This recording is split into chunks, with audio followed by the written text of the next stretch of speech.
Dear students, welcome to my YouTube channel Pragya education zone. बच्चों, आज जो कक्षा प्रारंभ करने जा रहे हैं वो क्लास 9th के लिए है, चैप्टर नंबर 3, जिसका नाम है निर्देशांक ज्यामिति।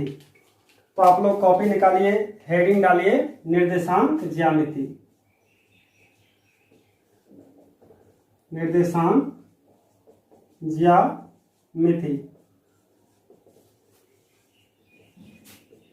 Coordinate geometry. तो बच्चों, कोऑर्डिनेट ज्योमेट्री में आज हम लोग बात करेंगे निर्देशांक के बारे में। आप लोग हेडिंग डालिए निर्देशांक। निर्देशांक जिसको इंग्लिश में कोऑर्डिनेट कहते हैं। तो बच्चों, ये निर्देशांक होता क्या है इसके बारे में हम लोग जानकारी रखेंगे। तो कुछ देर के लिए मान लेते हैं कि हमारे पास एक ग्राफ कॉपी है। ये हमारा ग्राफ कॉपी है। तो इस ग्राफ कॉपी में बहुत सारे स्क्वायर बॉक्स बने होते हैं। आप लोग भी वॉच कीजिएगा, जब भी कभी ग्राफ कॉपी देखे होंगे तो उस ग्राफ कॉपी में ये बहुत सारे बॉक्स होते हैं। वो डिपेंड करता है आप ग्राफ कॉपी मार्केट से कितना बड़ा लाते हैं। अगर बड़ा वाला कॉपी है, लॉन्ग नोटबुक टाइप का है, अधिक बॉक्स होगा, छोटे वाले में कम होगा। तो बच्चों, इस ग्राफ कॉपी में अगर हम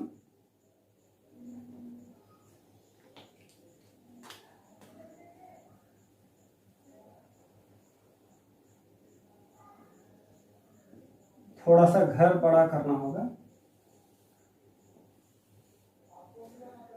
ठीक है। अगर हम इस तरीके से कर डालते हैं तो आप लोगों को जैसा कि पता है कि ये x है और ये x डैश है और ये y है और ये y डैश। तो इसको हम लोग x अक्ष बोलते हैं, इसको हम लोग y अक्ष बोलते हैं। बीच में हमारा मूल बिंदु कहलाता है, मूल बिंदु।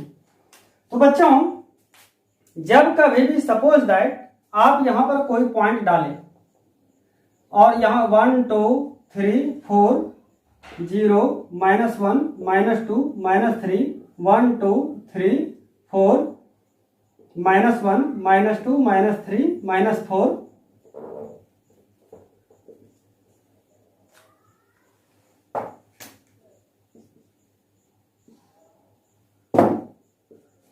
है। तो इस स्थिति में इस पॉइंट पर अगर x की ओर जाएंगे तो 2 आएगा और y के तरफ भी जाएंगे तो 2 आएगा। तो इस स्थिति में जो 2 पॉइंट आया, यही दोनों पॉइंट को हम लोग निर्देशांक कहते हैं, ठीक है। तो समझने के लिए हम लोग क्या देखें कि अगर कोई भी पॉइंट यानी कोई भी बिंदु अगर ग्राफ कॉपी पर जा रहा है, सपोज दैट वो हमारा a था, तो a का पहला बिंदु x और दूसरा बिंदु y होता है। यानी पहला x था और दूसरा y। इसीलिए निर्देशांक को भी 2 ग्रुप में रखा गया है। निर्देशांक को अगर आप देखिएगा, कोऑर्डिनेट को, तो इसको 2 भाग में रखिए। पहला भाग जो कहलाएगा वो हमारा कहलाएगा x, यानी इसको हम लोग कहते हैं, हिंदी में भुज कहते हैं, भुज। इंग्लिश में एब्सिसा कहते हैं।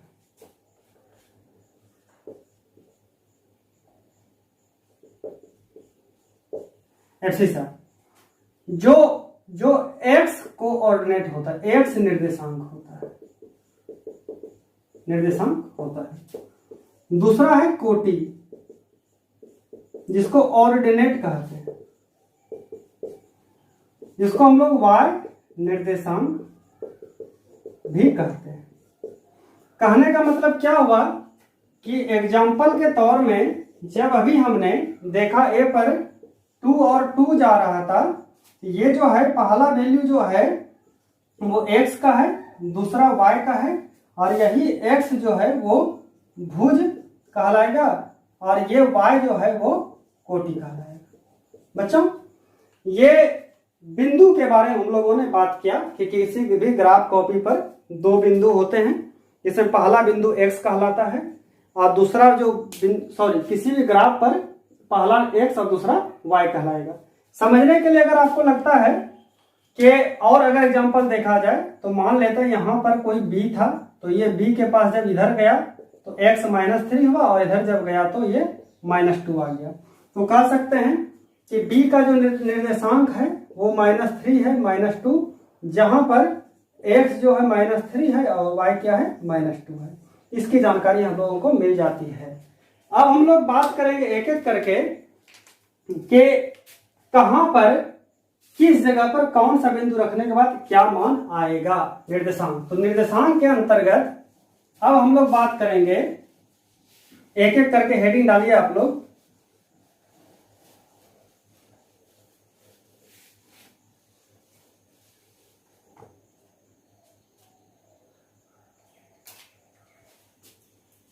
सबसे पहला मूल बिंदु का निर्देशांक।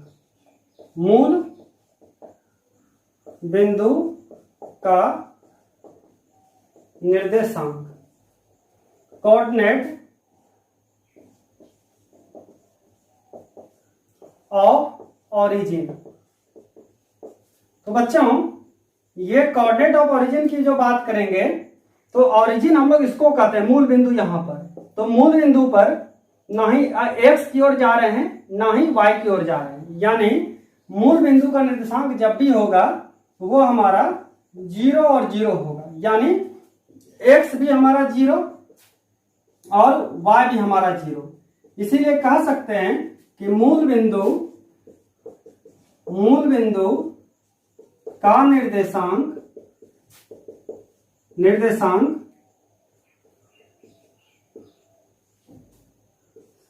0 0, यानी ये O है, ओरिजिन फॉर O लिखे हैं, 0 0 होता है। इसीलिए आप लोग जानकारी रखिएगा कि जब कभी भी मूल बिंदु का निर्देशांक पूछा जाएगा प्रश्न में तो आप सिंपल सी बात है 0 लिखिएगा, यानी कोटि भी 0 और भुज भी 0 होगा। इसकी बातें आप लोगों को जरूर जानकारी में रखना है कि मूल बिंदु का निर्देशांक हमेशा 0 0 होता है। पहला हेडिंग हमारा खत्म हो गया। अब हम लोग दूसरा पॉइंट पढ़ेंगे, एक्स अक्ष का निर्देशांक। क्या पढ़ने वाले हम लोग? एक्स अक्ष का निर्देशांक। तो कॉपी पर आप नंबर 2 लिखिए, एक्स अक्ष का निर्देशांक, coordinate of x axis, coordinate of x axis, x अक्ष का निर्देशांक। तो बच्चों एक्स अक्ष का निर्देशांक को जानने के लिए आपको क्या करना होगा कि एक एक्स अक्ष को बनाइए समझने के लिए। सपोज दैट हमने ये एक्स अक्ष को बनाया, ठीक है, तो y भी होगा इस पर। y को फोकस अभी नहीं कर रहे हैं, ये x है और ये x डैश है और ये मूल बिंदु है, ये y है और ये y डैश है। बच्चों जैसे जैसे हम लोग ऊपर की ओर जाते हैं तो प्लस होता है 1 2 3 और नीचे की ओर आते हैं तो माइनस होता है, ये भी जानकारी था। और इधर भी जाएंगे तो 1 2 3 4 5, इधर आएगा तो -1 -2 -3 -4 -5 चलते रहेगा। तो बच्चों आपसे क्वेश्चन पूछ रहे हैं कि सपोज दैट मान लेते हैं यहां पर कोई पॉइंट ए हम लिए तो क्या लिखिएगा। तो देखिए x की ओर अगर जाते हैं तो 1 2, x पर 2 जा रहा है, लेकिन y की ओर ना ही ऊपर जा रहे हैं ना ही नीचे जा रहे हैं, हम y की ओर कहां जा पा रहे हैं, तो y का मान हमेशा यहाँ 0 हो गया। इसी तरीके से अगर इसका देखा जाए, मान लीजिए यहाँ b कोई पॉइंट है तो b पॉइंट पर x का मान 1 2 3 4 5 है, ये 5 मान हुआ, लेकिन y नहीं निकल पा रहा है। यहाँ का भी आप देख लीजिए 0 0 होता था मूल बिंदु का, यहाँ का निकालोगे तो b है c, x -2 और y 0 हो जाएगा। और यहाँ का भी निकालिएगा अगर तो x का वैल्यू -5 और y 0। तो ओवरऑल हम लोग एक चीज का ऑब्जर्व किए बैठे बैठे कि यहाँ भी y 0, यहाँ भी y 0, यहाँ भी y 0, y 0 y 0। आपने क्या देखा, कि एक्स अक्ष पर, यहां नोट कर लीजिए, भूल जाइएगा, कि एक्स अक्ष पर y का मान हमेशा यानी सदैव शून्य होता है। यह क्वेश्चन पूछा जाता है ऑब्जेक्टिव, बच्चा लोग ध्यान देना है। तो एक्स अक्ष पे जब भी y निकलेगा, दूसरा वाला y, वो हमेशा 0 हो जाएगा। अब हम लोग चलते हैं तीसरा नंबर y अक्ष का निर्देशांक क्या होता है। तीसरा नंबर क्या हेडिंग हो गया हमारा, y अक्ष का निर्देशांक क्या होता है। तो एक्स अक्ष पे y का मान हमेशा शून्य होता है, हम लोगों ने पढ़ा। अब हम लोग चलते हैं y देखते हैं। सपोज दैट ये हमारा y था और ये x था, x छोटा बनाते हैं, x का काम नहीं है यहाँ, y और y डैश। उसी प्रकार से क्या करना है आप लोगों को कि 1 2 3 4 5 -1 -2 -3 -4 -5 1 2 -1 -2। बच्चों अब आप क्या करो, सोचो, यहां का तो 0 0 हो ही रहा है, यहां का क्या लिखोगे। अगर यहां पर a कोई पॉइंट है तो a में x तो नहीं निकल रहा ना, x ना ही उधर जा रहा है ना ही इधर जा रहा है, x तो निकल ही नहीं पा रहा है, लेकिन y 2 पर जाके रुका। उसी तरह यहां लिखिएगा, अगर मान लीजिए यहां b है तो x कहीं नहीं जा रहा है, यहाँ बीच पर है, यहाँ x 0 y 5 आया। यहाँ की बातें करेंगे, अगर ये c कोई पॉइंट है तो x 0 है, y -3 है, और यहाँ पर अगर d कोई पॉइंट है, x 0 है, y -5 है। यानी एक बात तो क्लियर हो गई कि जब कभी भी y अक्ष की बात करेंगे तो वहां x 0 जा रहा है। गौर से देखिए, x हमेशा 0 जा रहा है।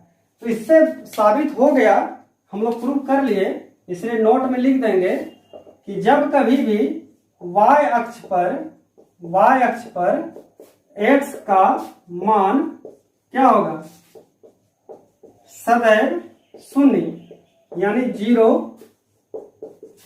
होता है। बच्चों y अक्ष पर x का मान हमेशा क्या होगा, सदैव 0 होगा। इस तरीके से हम लोग क्या देखें कि y अक्ष पर भी वैल्यू हम लोग चेक कर लिए। अब इसको मिटा रहे हैं। अब आपको जानकारी रखना है कि 2 तरह के प्रश्न आपको पूछे जाएंगे। चलिए एग्जाम्पल बनाते हैं, फिर हम लोग एक्सरसाइज प्रारंभ करेंगे, बेसिक खत्म हो जाएगा फिर, ठीक है। तो एक एग्जाम्पल लिखते हैं। एग्जाम्पल ऐसा रहेगा, नंबर 1 पहला, कि ग्राफ कॉपी में दिए गए बिंदु, ग्राफ कॉपी में दिए गए बिंदु का निर्देशांक लिखें। बच्चों ध्यान देना है, ग्राफ कॉपी में दिए गए बिंदु का निर्देशांक लिखें। तो चलिए पहले ग्राफ कॉपी बनाते हैं, फिर उसका निर्देशांक लिखेंगे। सपोज दैट, मान लेते हैं यह कोई ग्राफ कॉपी आपका है। इस ग्राफ कॉपी में ये आपका x डैश y और y डैश है ना, और इसमें बहुत सारे स्क्वायर बॉक्स टाइप के घर होते हैं ना। गौर से देखो, बहुत प्यारा चैप्टर है, मस्ती कर करके पढ़ना है, कोई समस्या नहीं चैप्टर में, सबसे आसान चैप्टर है। चलिए अब देखिए गौर से, इस पर हम कोई बिंदु डालते हैं कहीं पर, जैसे 1 है, 2 है, 3 है, 4 है, -1 -2 -3 1 2 3 4 -1 -2 -3 -4 -5 कुछ भी है। अब इसमें कुछ पॉइंट आपको कहीं पर लिख के दे दिया, जैसे यहां पर आपको A दे दिए, यहां आपको B मिल गया, इस जगह पर आपको C दिए, यहां पर D मिला, इस जगह E मिला, यहां F, इधर कहीं पर G, यहां कहीं पर H, यहां कहीं I, ठीक है, और यहां कहीं पर है J। मान लेते हैं इतने सारे पॉइंट है। अब इस ग्राफ कॉपी पर जितने भी पॉइंट आपको मिला है वो सारे पॉइंट का निर्देशांक लिखेंगे। नहीं, चलिए तो हम लोग क्या करते हैं, हम लोग सॉल्यूशन यानी हल स्टार्ट करते हैं। क्या हल करेंगे स्टार्ट, तो क्या ऐसे लिखेगा, ए का निर्देशांक, ए से स्टार्ट कीजिए, ए का निर्देशांक। ठीक है, ए का निर्देशांक जब भी लिखने के लिए कहेगा तो क्या लिखिएगा, ए। चलिए, ए में एक्स कितना, ए में एक्स नहीं निकला क्योंकि ये ना ही उधर गया ना ही इधर गया। ऐसे भी अक्ष पर जब भी है अक्ष पर, तो ये y अक्ष है, y अक्ष पे x 0 होगा, y 1 2 3 y 3 है। उसी तरह b का निर्देशांक क्या होगा, b कहां पर है चेक कीजिए, b यहां है, b से जब हम x की ओर आते हैं तो 2 पर गिरते हैं और इधर जाते हैं y की ओर तो आप 3 पर जाते हैं। ये आपका b का निर्देशांक हो गया। c का निर्देशांक की हम बात करेंगे, c यहां पर है, c x की ओर -1 में जा रहा है और y की ओर +2 में जा रहा है। उसी तरह अगर हम d निर्देशांक की बात करेंगे तो d देखिए कहां पर है, d आपको यहां दिया है, नहीं, x की ओर -3 पे जा रहा है, y की ओर 4 पर जा रहा है। e की बात करेंगे, e देखिए यहां है, x -1, y ऊपर नहीं गया ना ही नीचे गया, सीधा हम देखिए y की तरफ जाइए 0 पर। f क्या होगा,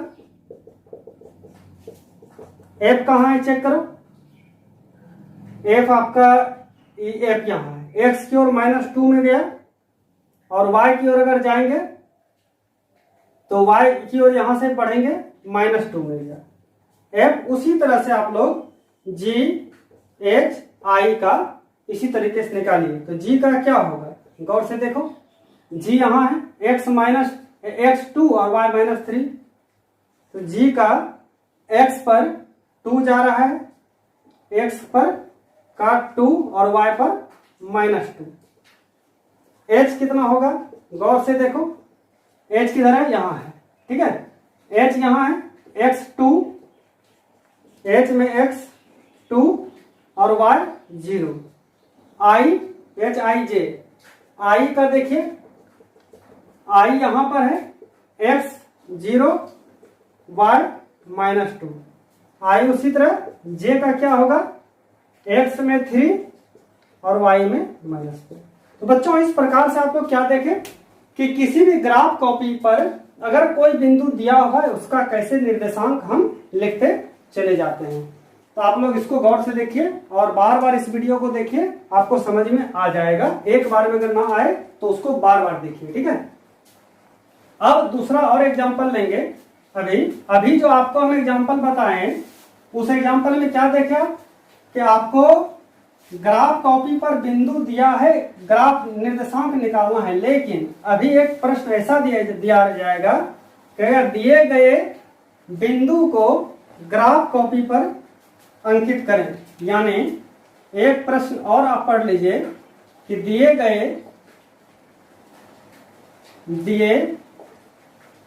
गए बिंदु को ग्राफ कॉपी पर निरूपित करें। अब बिंदु आपको कुछ मिल जाएगा, a 2 2 मिल गया, b 4 6 मिल गया, c -2 -3 मिल गया, e -3 5 मिल गया। इस तरह से कुछ कुछ मिल जाएगा। अब इसको डालना कैसे है, इसको 3 कर दे रहे हैं। तो बच्चों आपको बार बार बोल रहे हैं कि ग्राफ कॉपी तो आपको मिलेगा ही नहीं, ये ग्राफ कॉपी हो गया। गौर से देखो, ग्राफ कॉपी बनाना बहुत आसान है, x डैश y और y डैश। तो इसमें से आप गौर से देखिए, ये आपका क्या है, छोटा छोटा बॉक्स लाइक स्ट्रक्चर, जैसा कि बार बार आपको हम बता रहे हैं। अब इसमें 1 2 3 4 -1 -2 -3 1 2 3 4 -1 -2 -3 -4। अब गौर से देखो, A22 को डालना है, क्या डालना है, A22। तो x भी 2, यही वाला 2 है, x भी 2 यानी और y भी 2, 2 2 हो गया। अब b में 4 3 है, b में 4, तो 4 b का यहाँ है और y में 3 इधर यहाँ चले जाएंगे। यहाँ पर क्या हो जाएगा 4 3 -2 -3, x में -2 y में -3, ये c -2 -3 और e जो है -3 5, x में -3 y में 5 नहीं है, मान लीजिए यहाँ आएगा कहीं, तो ये हमारा e हो गया -5 और 3। बच्चों फिर से देखो x 2 2 यानी कि a जो था वो 2 2 था, a से x भी 2 y भी 2, इसलिए 2 2 आ गया, ये हो गया। b 4 3, b x में 4 पर गए और y में 3 पर गए, हो गया। c में -2 -3, x में -2, देखिए यहाँ -2 और y में -3, देखिए है ना -2 -3, e में -3 -5, -3 यहाँ है और -5 यानी कि यहाँ पर 5 होगा ना, तो देखिए -5। बच्चों उम्मीद करते हैं कि निर्देशांक ज्यामिति चैप्टर जो है कोऑर्डिनेट ज्योमेट्री, उसमें आपको मैंने निर्देशांक के बारे में कंप्लीट जानकारी दिया। मिलते हैं अगले वीडियो के साथ, फिर से आप लोग मेरे साथ बने रहें। बहुत बहुत धन्यवाद।